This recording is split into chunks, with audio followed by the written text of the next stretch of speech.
বিশ্ব সাহিত্যের থেকে বাছাই করা বইপ্রেমী এবং গল্প শ্রোতাদের জন্য ভিন্ন স্বাদের এক গল্পগুচ্ছ নিয়ে আমরা আপনাদের সামনে নিবেদন করছি প্রতিশব্দ চ্যানেলে।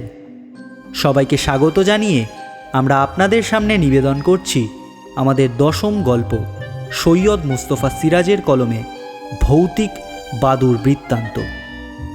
গল্পটি সৈয়দ মুস্তফা সিরাজের ভৌতিক গল্প সমগ্র থেকে বাছাই করা। গল্প পাঠে আমি সুকল্যাণ, আবহ সঙ্গীতে স্নিগ্ধাশিস। আজ শুরু হতে চলেছে ভৌতিক বাদুড় বৃত্তান্ত। গুণধর বলল, একটা কথা বলি দাদা বাবু, বাদুরকে রাত বিরেতে কখনো বাদুর বলবেন না, বলবেন রাত পাখি। অবাক হয়ে বললুম, কেন বলো তো গুণধর? গুণধর হাসল। এত সোজা কথা দাদা বাবু, কানাকে কানা, খোড়াকে খোড়া বললে রেগে যায়। সাপকে কি কেউ সাপ বলে? বলে পোকা। বাঘকে বলে বড় মিয়া। ভূত পেতের নাম ধরে কি কেউ ডাকে? বলে ওনারা। বাদুর বড় অমঙ্গলে জীব দাদা বাবু, কখনো রাত বিরেতে নামও মুখে আনবেন না। আহা, বাদুর অমঙ্গলে কেন? প্রথম কথা হইল দাদা বাবু, বাদুরের সৃষ্টি সারা ব্যাপার। সবাই পা নিচে আর মাথা উপর কইরে দাঁড়ায়। বাদুরে দাঁড়ানো তো দূরের কথা, পা উপরে মাথা নিচে কইরে উল্টো হইয়া জ্বলে। দিতেও কথা হইল বাদুর উঠতেও পারে, কিন্তু দেখুন যারা ওরে তারা ডিম থেকে জন্মায়, অথচ বাদুর ডিম থেকে জন্মায় না। তার চেয়েও বড় কথা দাদা বাবু, বাদুর তার মায়ের স্তন থেকে দুধ খাইয়া বড় হয়। এইসব সৃষ্টি ছাড়া কাণ্ড না তো কি দাদা বাবু? কথা হচ্ছিল বাদুর নিয়ে, কারণ কিছুদিন থেকে দেখছি খেলার মাঠের ধারে পুরনো শিব মন্দিরের দেওয়াল ফাটিয়ে ফাটিয়ে যে গাছটা উঠেছে তার ডালে একটা বাদুর ঝোলে। ছেলেরা সন্ধ্যার মুখে খেলা শেষ করে চলে গেলে মাঠটা যখন নিরিবিলি ভৌতিক বাদুর বৃত্ত হয়ে ওঠে, তখন বাদুরটা অদ্ভুত চিৎকার করে আমার দিকে ছুটে আসে এবং আমি সরে বসার আগেই চটি মেরে উড়ে যায়। কদিন এই জ্বালাতন সহ্য করার পর আমাদের বাড়ির কাজের লোক গুণধরকে ব্যাপারটা বললাম। অর্থাৎ আমরা ওকে চাকর বলি না, বলতে নেই, বাদুরটাকে তাড়াতেই হবে, এজন্য ওর সাহায্য দরকার। কিন্তু গুণধর এই সব কথা বলে আমাকে ভড়কে দিল।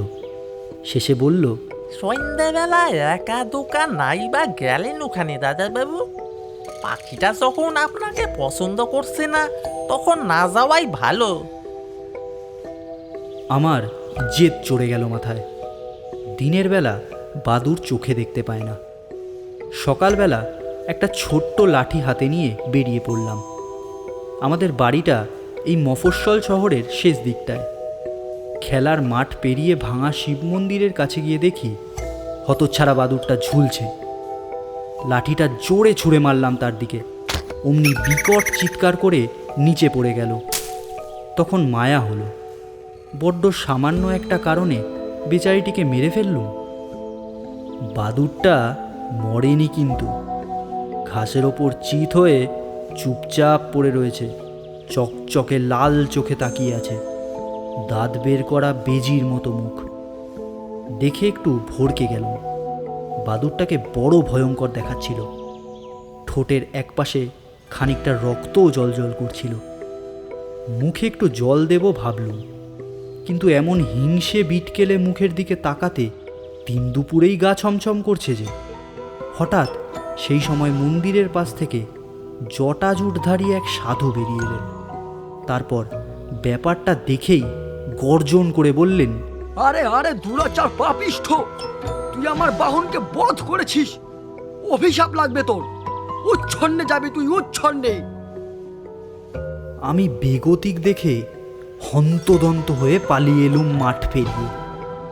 আর পিছু ফিরে দেখার সাহস ছিল না। সেদিন বিকেলে অফিস থেকে ফিরে খেলার মাঠে আর গেলুম না। ওটা ছিল আমার প্রিয় বেড়ানোর জায়গা। কি জানি, যদি সেই রাগী সাধুর পাল্লায় পড়ি, অভিশাপের ভয়ে না হোক, খামোখা একটা ঝগড়াঝাটি বেঁধে যেতেও পারে। প্রথম দর্শনে ভড়কেছিলুম বটে, দ্বিতীয়বার আর ভড়কাবো না। অনেক রাতে একটা শব্দে ঘুম ভেঙে গেল। শরৎকালে বড় মশার উপদ্রব। মশারির ভেতরে শুয়ে আছি। হঠাৎ মনে হলো মশারির ছাদে একজোড়া লাল জলজলে চোখ আমাকে দেখছে। তারপর মশারির ছাদটা নেমে এলো কিছুটা। খোলা জানালা দিয়ে চাঁদের আলো আসছিল। লাল জ্বলন্ত ভাটার মতো দুটো চোখ আমার মুখ থেকে মাত্র 1.5 ফুট ওপরে। ঝটপট বেড সুইচ টিপে দিতেই উজ্জ্বল আলোয় ভরে গেল। তারপর ঘরের ভেতর তুমুল ঝটপট শব্দ। সঙ্গে সঙ্গে বুঝলাম ওটা সেই বাদুরটাই বটে। আতঙ্কে শরীর হিম হয়ে গেল। ভয়ে জড়ানো গলায় ডাকলাম, গুণধর, গুণধর, গুণধর। আগে দাদা বাবু। গুণধরের সাড়া পেয়ে সাহস হলো। মশারি থেকে মাথা বের করে দেখি কোণার দিকে বাদুরটা চিত হয়ে রয়েছে। মশারি থেকে বেরিয়ে সাবধানে তার পাশ কাটিয়ে দরজা খুলে দিলুম। গুণধর বলল, কি হইল দাদা বাবু? কুস্বপ্ন দেখছিলেন বুঝি? না না, এটা সেই বাদুর। ওই দেখো, এবার আমার ঘরে এসে ঢুকেছে। গুণধর জিভ কেটে বলল, চুপ দাদা বাবু, একদম চুপ। রাত পাখি বলুন, রাত পাখি। সে উকি দিয়ে বাদুরটাকে দেখে দুপা পিছিয়ে গেল। তারপর আমাকে হাত ধরে টেনে বের করলো ঘর থেকে। শেষে দরজা আটকে দিল। এটা বাইরের ঘর। আমাদের কথাবার্তা শুনে বাড়ির লোকেদের ঘুম ভেঙে গিয়েছিল। বড়দা, মেজদা, শেষদা এবং বৌদিরা সদ্য ঘুম ভাঙা মুখে ব্যস্ত হয়ে পড়লেন। তারপর ঘরে বাদুর ঢুকেছে শুনে সবাই হাসতে লাগলেন। বড়দা পরামর্শ দিলেন, যা যা, চুপচাপ শুয়ে পড়গে, যা। তারপর সবাই চলে গেলেন। চলে তো গেলেন, আমরা এখন কি করি? গুণধর কাঁপা গলায় বলল, আপনার উপর ওর কেন নজর পড়ল কে জানে। এটা মোটেই ভালো থাকছে না দাদা বাবু। বললাম, এক কাজ করা যাক, একটা লাঠি আনো। উজ্জ্বল আলোয় চোখ ধাঁধিয়ে গেছে ওর, নড়াচড়া করতে পারছে না। তুলে জানালা গলিয়ে ফেলে দেবো। গুণধর নিম রাজি হলো। কিন্তু সাবধান দাদা বাবু। বলে সে একটা লাঠি এনে দিল। দরজা খুলে কিন্তু আর বাদুরটার পাত্তা পেলুম না। ঘর তন্ন তন্ন করে খুঁজলুম টর্চ জেলে। সোফা, টেবিল, আলমারির তলা বা পেছন দিক, ফ্যান, কোথাও নেই। গুণধর কিছুতেই ঘরে ঢুকল না। ওর ওপর রাগ করে দরজা বন্ধ করে শুয়ে পড়লুম। বেড সুইচ টিপে আলো নেভালুম বটে, কেমন একটা অস্বস্তি জেগে উঠেছিল। ঘুম এলো না। বারবার মশারির ছাদে চোখ পড়ছিল। পাশে লাঠিটা রেখেছি। জ্বলন্ত চোখ দুটো দেখলেই লাঠির গুঁতো মারব, যা থাকে বড়াতে। চুপচাপ শুয়ে আছি। কতক্ষণ পরে জানালার দিক থেকে চাপা শব্দ হলো। মশারি থেকে নিঃশব্দে মুখ বের করে সেই জানালার দিকে টর্চের আলো জ্বেলে দিলুম। আতকে উঠে দেখলুম জানালার রডের ফাঁকে মুখ রেখে দাঁড়িয়ে আছেন সেই জটাজুটধারী সাধু বাবা। তার জটা আঁকড়ে কানের পাশে ঝুলছে সেই বীভৎস বাদুর। সাধু বাবা হিংস্র দৃষ্টিতে তাকিয়ে আছেন। 1 সেকেন্ড মাত্র, তারপর টর্চ নিভে গেল। বোতামে আমার আঙুল অবশ হয়ে গিয়েছিল আসলে। ফের যখন বোতাম টিপলুম, দেখি সাধু বাবা আর নেই। জানালা ফাঁকা। ঝটপট বেরিয়ে জানালাটা বন্ধ করে দিলুম। বাকি জানালাগুলো বন্ধ ছিল। বাকি রাত আর ঘুম হলো না। এমন আতঙ্কের রাত কখনো আসেনি। সকালে গুণধরকে চুপি চুপি সাধু বাবার কথা বলতেই হলো। গুণধর আরও ভড়কে গিয়ে বারবার মাথা নেড়ে বলল, হুম, ভালো নয়, মোটে ভালো ঠিকছে না। কাজটা ভালো করেননি দাদা বাবু, বরং শিবের থানে গিয়ে ওনার কাছে ক্ষমা ভিক্ষা করে নিন।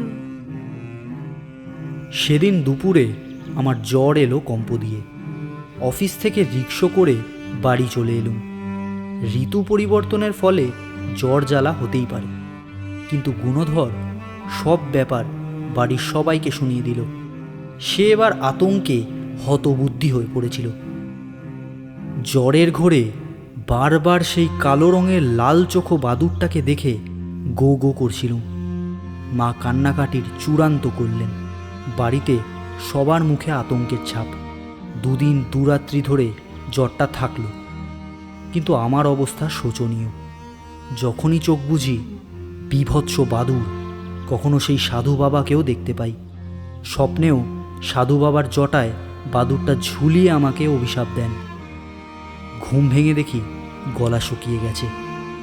মা শিয়রে জেগে থাকেন, জল খাইয়ে দেন। জ্বর ছাড়ার দিন শুনলাম মা এবং বৌদিরা গিয়ে শিব মন্দিরের সাধু বাবাকে খুঁজেছেন, তার দেখা পাননি। অগত্যা মন্দিরে পুজো দিয়ে চলে এসেছেন। মন্দিরের ফাটলে গাছে ওরা বাদুরটাকে দেখতে পাননি শুনে আশ্বস্ত হলাম। মা ভৎসনা করে বললেন, ছি, এমন বয়সেও ছেলে মানুষই গেল না খোকা? পাকপাখালি মারতে আছে? সেই ছেলেবেলার মতো দুষ্টুমি এখনো ছাড়তে পারলি না?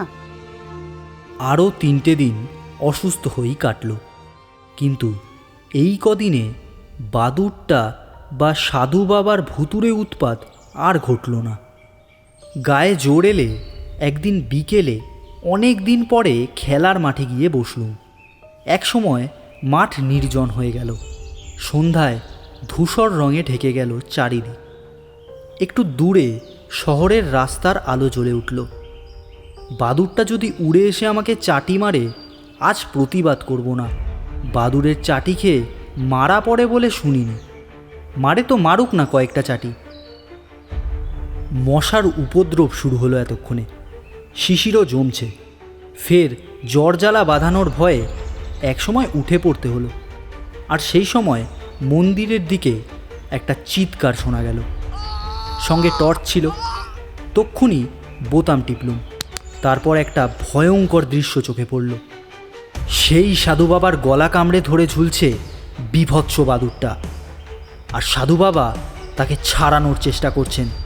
মুখে অদ্ভুত একটা আর্তনাদ বেরিয়ে আসছে।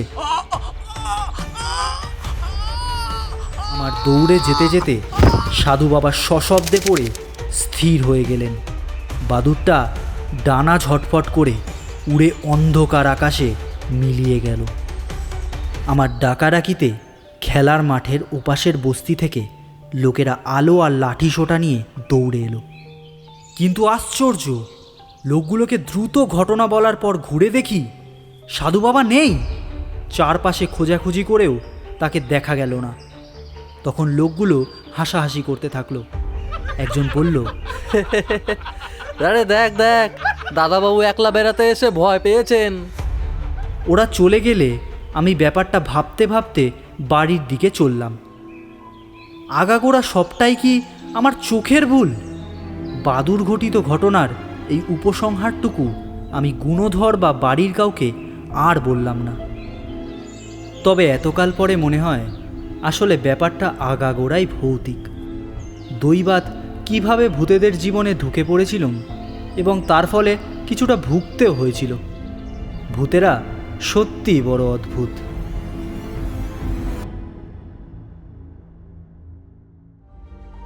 এখন শুনছিলেন সৈয়দ মুস্তফা সিরাজের কলমে ভৌতিক বাদুর বৃত্তান্ত। আশা করি গল্পটি আপনাদের ভালো লেগে থাকবে। আমাদের পরবর্তী গল্পের জন্য প্রতিশব্দ চ্যানেলটির সাথে থাকুন।